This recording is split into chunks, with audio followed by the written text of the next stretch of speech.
Hey folks, Steve here with a special Highway to the Kremlin video for you today. This is a bit of an interlude as I'm going to be preparing to take a swing at a campaign game of Highway to the Kremlin. But I want to hit a couple of points here. One, which if you're reading the title of the video, you might sound strange, staring into the abyss. That's tongue in cheek. It's meant in good intention. I'll get to that in a moment. But we will be also talking about the campaign rules that are going to make our campaign experience a bit different than what we've had in the battle scenario. So while the battle scenario used like the supply source and really easy peasy line of communication tracing for the most part, the campaign game has the center of operations, which is sort of like your supply head of where you're mainly operating at the end of your supply line. But then you are worried about supply line attenuation and a lot of oddball things that do add some more complexity to the logistics of the gameplay, while the general movement and combat and stuff is generally the same. So we're going to take a quick brief look at those campaign rules just so you get an understanding of like what new stuff are we going to have to deal with. But I do want to mention this whole staring into the abyss. I think it's interesting. For whatever reason, this game has been given me some trouble. I think the rules are kind of laid out in a suboptimal way.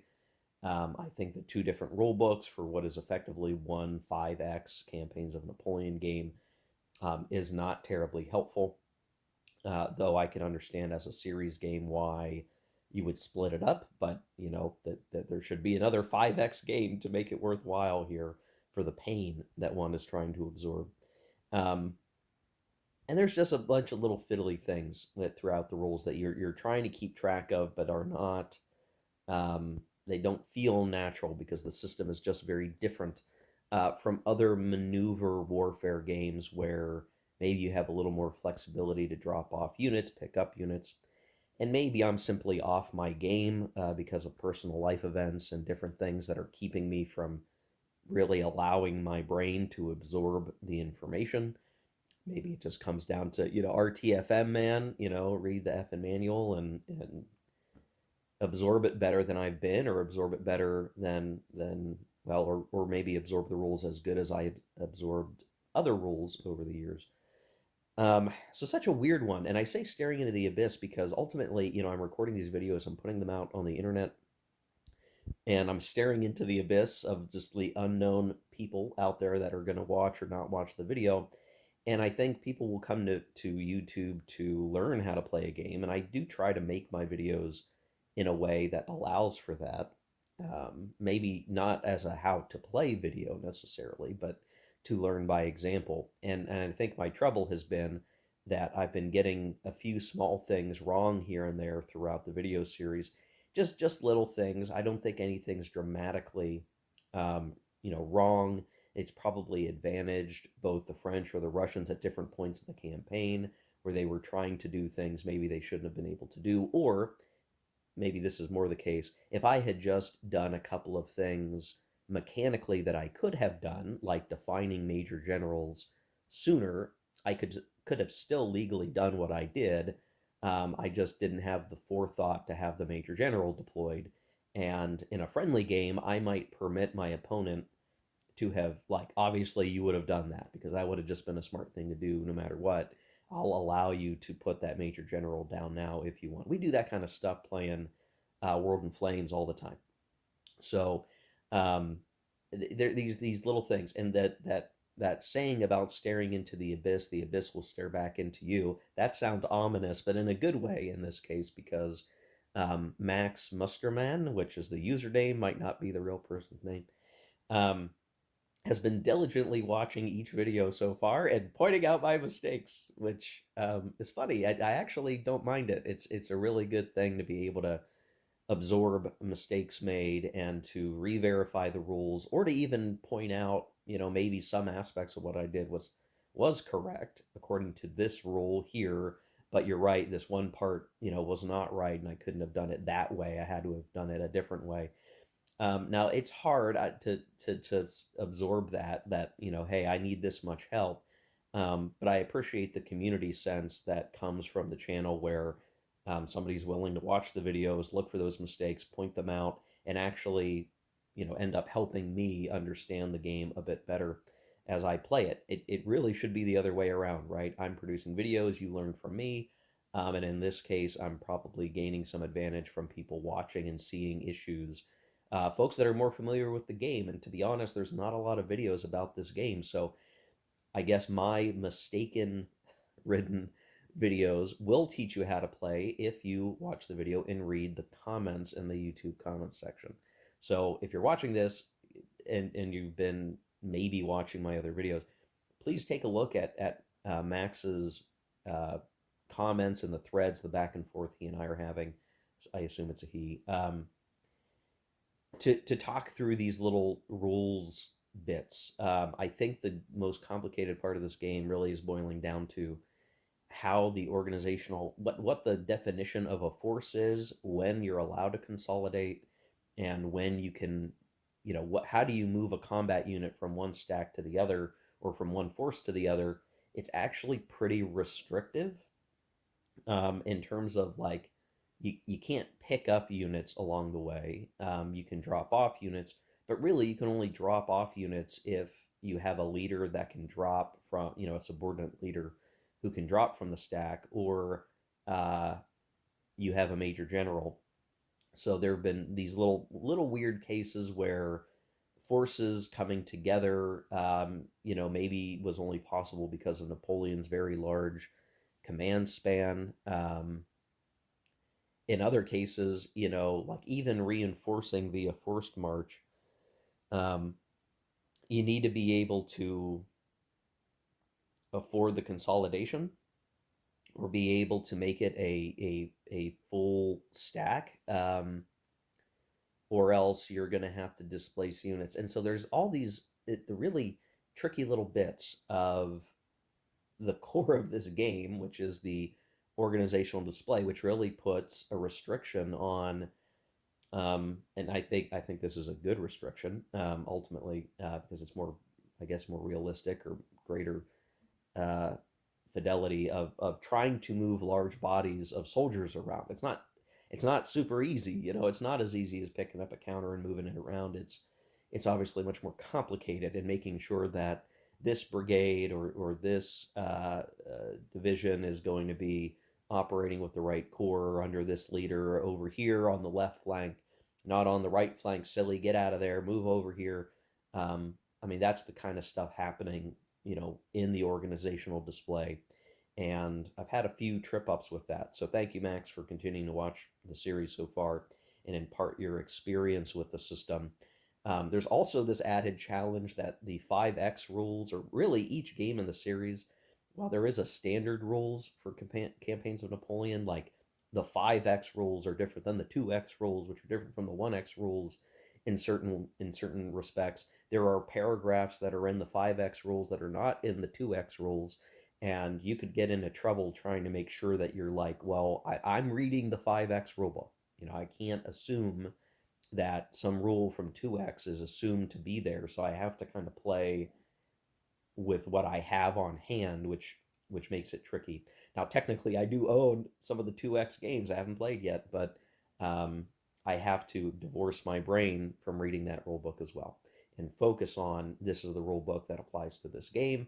I will look at errata and try to make sure if there's anything goofy there that we're accounting for it. But this has been tricky. Now, as we look at the campaign rules, it's not like we're adding a huge amount of burden, but there's some really interesting aspects of this that are going to come into play here as we look at the campaign rules. So one is the administration points. This is not something that we've really had to deal with much, but there is a table for accruing them.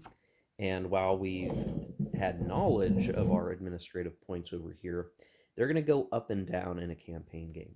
And you can take sort of strategic level choices like keeping Napoleon with the center of operations, maybe not actively moving a lot of units around the board, or taking an operational pause, but because the commander in chief is at the center of operations, managing the overall lifeblood of the army, you get a bonus to gaining administration points. So you can say, hey, I'm gonna slow my tempo and I'm gonna build up some additional administration points, which is really a reflection of how organized and how well administered the overall force and being is.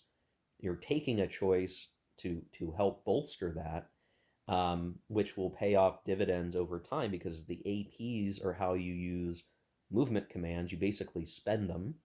Now you could forego spending the command movements, spending the AP to do movement commands, and relying purely on initiative. But you're gonna be more susceptible to not activating the stuff that you want to activate and moving the stuff you want to move, which is a gameplay choice that we're going to have to make at times. If we are able to save up a lot of AP, that's going to help us have better attrition rolls. So we're if you go more slowly or you focus less on dynamic maneuvering and instead focusing on the bean counting, there is a benefit to that. You will have better attrition die rolls, and as you do make progress across the map, the attenuation will be less bad for you. So, um, geez, sneezing. Sorry, guys. Sorry for that. Can't help. I'm not going to edit it out. We're going live. So as we look at this, there's also going to be a concept called dispatch distance, which we didn't have to worry about before, which is around our center of operations. We need to be within 7 movement points to actually get the benefit of our AP level for attrition. And you could just think of that as like we need to be in the area of operations around the center of operations. That's the easiest way to look at that. Now there's other things here about, we can receive administrative points. We get replacement points, so that will be new for us, though we've talked a little bit about that before. We can change our active supply source. We can even disband and move our center of operations. Of course, there are going to be costs to that, and there's some very nice commentary describing just what is that center of operations. That's worth looking at. And then the line of communication stuff actually gets fairly more complex, where we are going to be looking at the chain of depots in a little more detail than we've had to up to this point, where we're taking, hey, here's our active supply source, which on the game map will now be for the French off in Glareland over here at the edge of the map, rather than up, in what was functionally serving as a super center of operations in a battle scenario. The supply source is actually way behind at the edge of the map. And then from there, you're tracing out so many hexes to a depot, and then 9 hexes therever after until you can get to your center of operations, and you can have a forward depot, but at all times you're wanting to make sure any forces operating are 7 MPs away from a depot or the center of operations, and that's to be in basically a line of communication. Now there's a whole bunch more bits here, 18 primary road hexes. This might be different from the first version of the game, so watch out if you're used to that. And something to watch out for. Now, there is a whole calculation here of supply attenuation, which it is going to be a pain in the butt. And what it basically means is the further out you are from your supply source, so think about where we were operating for Borodino in the previous videos, you will actually do a calculation to have an effective AP level. So you have how many APs do I actually have? But then when you're checking attrition, you have to have a calculation. So there's a lot more calculation here, guys. You're going to spend a lot more time dealing with numbers, determining the attenuated supply, and what that value actually ends up being, which I just had it and I've lost it. Here it is. Let's see if we can get this to focus. Come on now. There we go.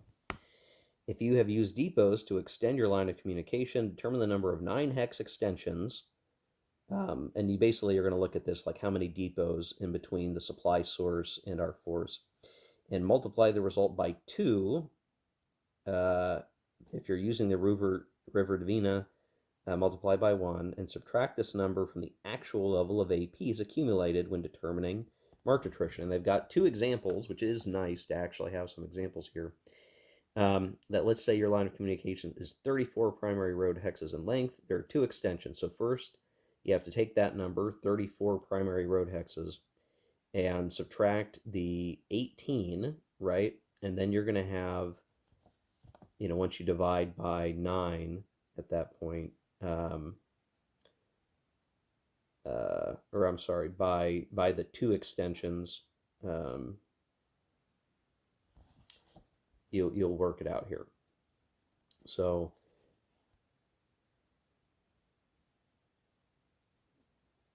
a French AP level of 11, it would be treated as 7. Now think about, okay, out to Moscow. This is the real interesting example. So French line of communication to Moscow is 78. So knock off your 18. What do you have left? You have 60.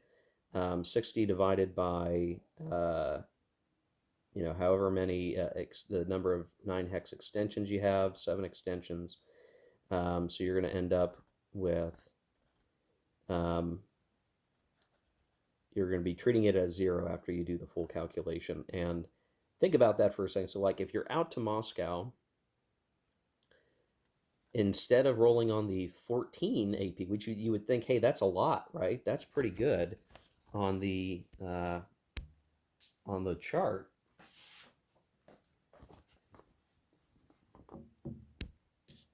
Right? You're rolling on the best chart, but that attenuation, which you have to calculate, now is like you're on the 0. Well, that's much, much worse. So in the campaign game, that distance now is not just an issue of how much attrition have you taken to get up there, but your attrition rate is actually getting worse and worse and worse as you move forward due to that attenuation factor. So you really want to be watching out for that. Tricky, right?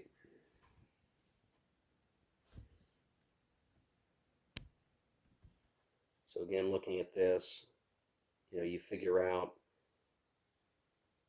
78 minus the 18 of your first depot, and then you count all your depots. If you've got at least 7, you're doubling that to 14. 14 minus 14 is 0. If you had instead somehow gotten that set up by using the river Vina, and what that will really mean is you've decided to go for Riga,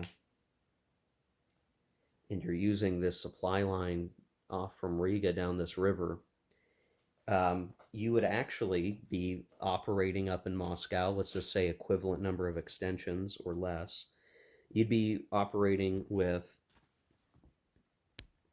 7 APs in that example, which is much, much better, right, than 0.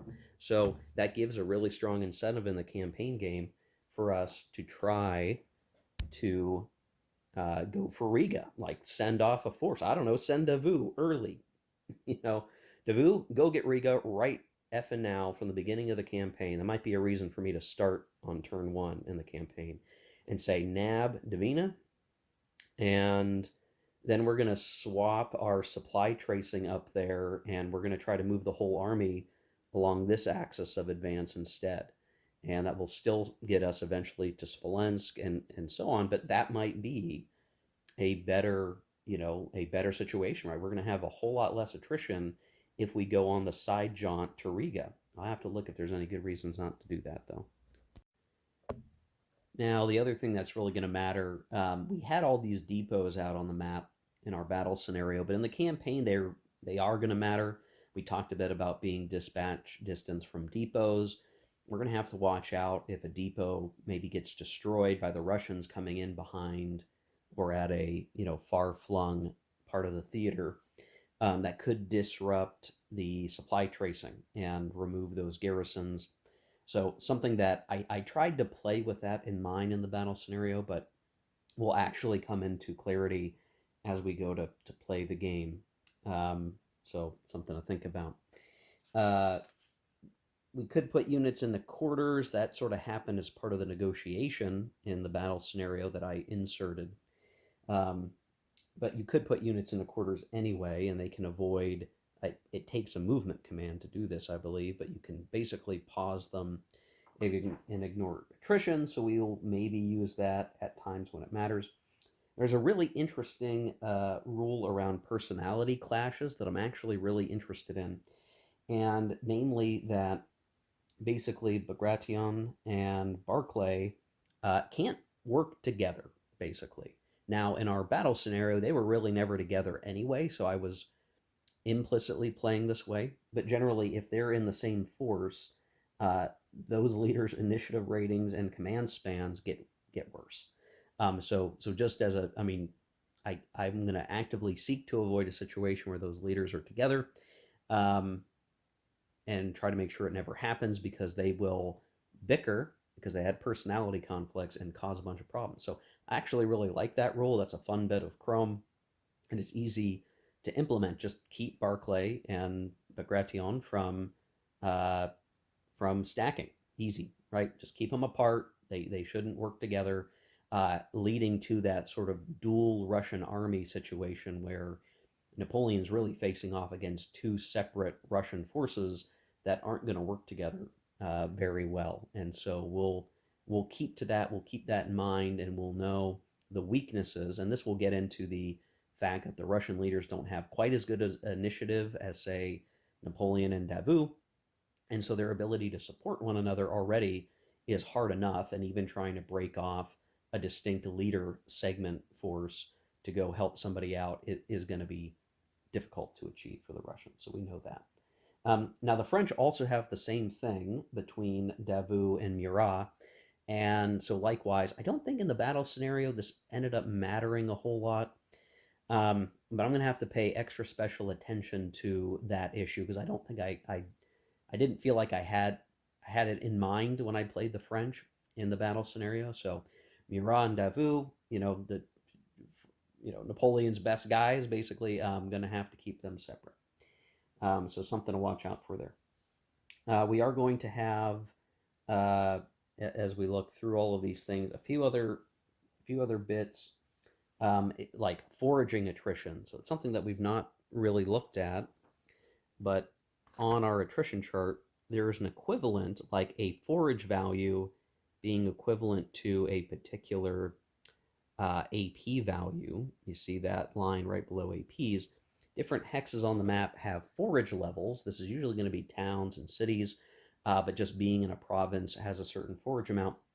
It's not very good, but in this particular game, Highway to the Kremlin, we basically have another option that if we have a force, either Russian or French for that matter, that are operating way far away from the main center of operations, we can opt to use, instead of the zero or no line of communication column for attrition, we can use this forage value. And basically, what you want to do is you want to end your move in a town or city, and that reflects you basically, we'll say, requisitioning supplies and food for your force. So, in the event that we need to send a force under a leader to go stop some Russians from harassing our supply lines or what have you, we'll be looking at the forage value to deal with that. And it ended up not mattering in the battle scenario, again, because of the very flexible line of communication rules with our supply sources